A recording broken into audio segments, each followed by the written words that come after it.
साथियों नमस्कार, आदाब, सत श्री अकाल, जय भीम, जोहार। मैं डॉक्टर दशरथ नूनिया और स्वागत करता हूं आज की परिचर्चा में। साथियों, जैसा कि आप सभी जानते हैं, कल की घटना है।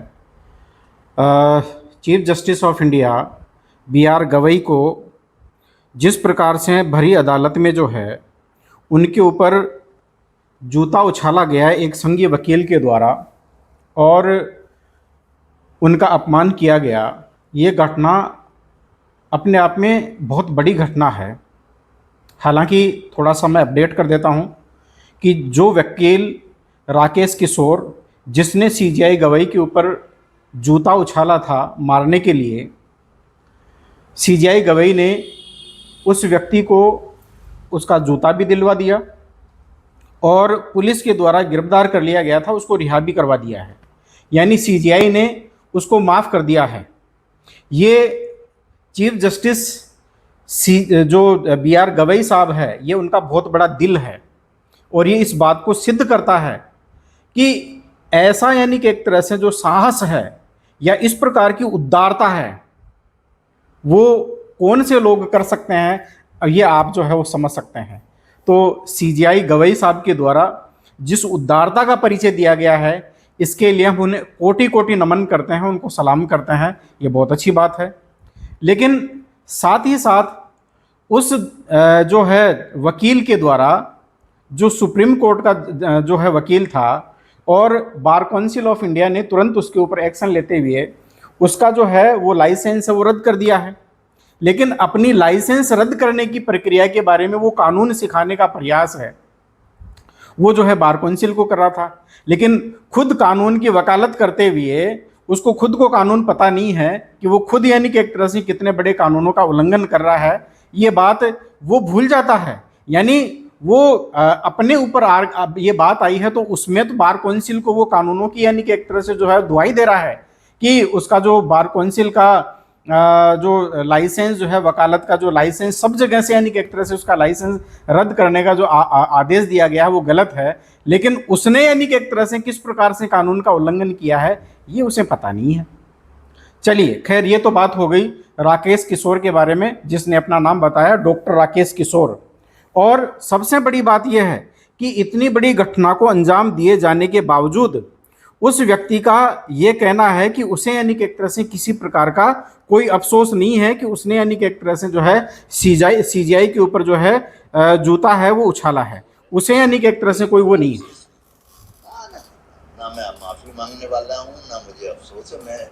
मैंने कुछ भी नहीं किया है। आप मेरे ऊपर सवाल उठा रहे हैं। परमात्मा ने जो करवाया वो मैंने किया, मैं करता नहीं, महज साक्षी। उसने करवाया, उसकी इच्छा पूरी हो, उसकी इच्छा होगी कि मैं जेल जाऊं या मुझे फांसी लगा दी जाए या मुझे मार दिया जाए, वो परमात्मा की इच्छा है। मैं कहता हूँ वो परमात्मा की इच्छा पूरी हो। 72 साल का हो गया हूँ और मैं कब तक झेलूंगा इस तरीके की घटना, ये मुझे आप बता दें। देखा आपने, सुना, अपने आप को ये 72 साल का बता रहा है और ये बता रहा है कि मैं इस प्रकार की घटनाएं कब तक यानी कि एक तरह से सहूँगा, और जो है मैंने ये नहीं किया, ये तो मुझसे परमात्मा ने करवाया है। यानी परमात्मा के ऊपर ढालना और इस प्रकार की बात करना एक किस प्रकार का एक मानसिक रोगी है, और कैसे यानी कि एक तरह से लोग सुप्रीम कोर्ट में ये वकालत करते हैं, आप इस बात को समझ सकते हैं। क्या ऐसे लोग योग्यता के बलबूते पर सुप्रीम कोर्ट में जाते हैं वकालत करने के लिए? ये एक बहुत बड़ा प्रश्न है और बहुत बड़ा जो है प्रश्न चिन्ह भी है इस जातिवादी मानसिकता के खिलाफ।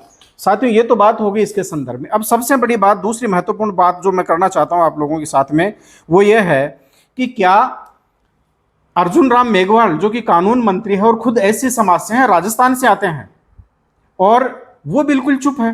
बड़े अफसोस की बात है। हालांकि प्रधानमंत्री चुप है, गृह मंत्री चुप है, RSS प्रमुख मोहन भागवत चुप है, उनकी चुप्पी को समझा जा सकता है। उनके मन में ये मलाल हो सकता है कि RSS के कार्यक्रम में उनकी माताजी कमलाताई गवई को अब 5 अक्टूबर को जो है यहाँ पे जो उनके RSS के जो शताब्दी कार्यक्रम था अमरावती में, उसमें जाना था।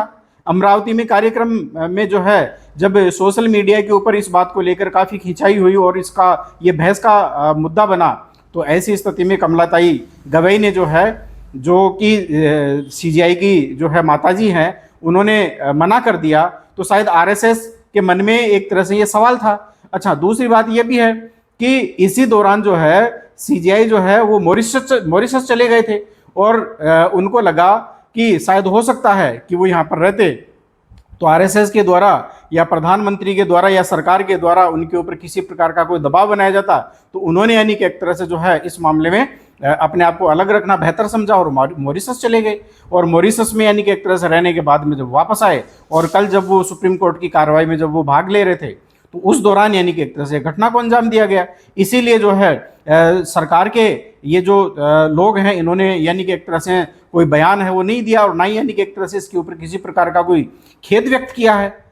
लेकिन इसके साथ साथ में सबसे महत्वपूर्ण बात यह है कि कानून मंत्री अर्जुन राम मेघवाल ये तो कम से कम यानी कि एक तरह से जो है अपनी संवेदना जो है वो प्रकट कर सकते थे, सीजीआई को सांत्वना दे सकते थे या अपनी जो बात है वो रख सकते थे, लेकिन इन्होंने भी कुछ नहीं किया।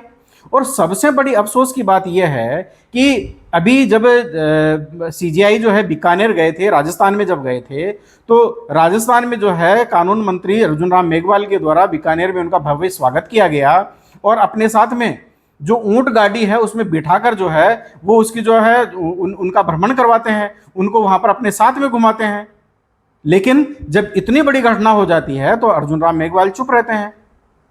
तो ये अर्जुन राम मेघवाल के ऊपर भी एक बहुत बड़ा सवाल है कि क्या आप यानी कि एक तरह से सत्ता तक ही सीमित है और ये क्या आपके आपका जो दोहरा चरित्र है उस दोहरे चरित्र को उजागर नहीं करता है?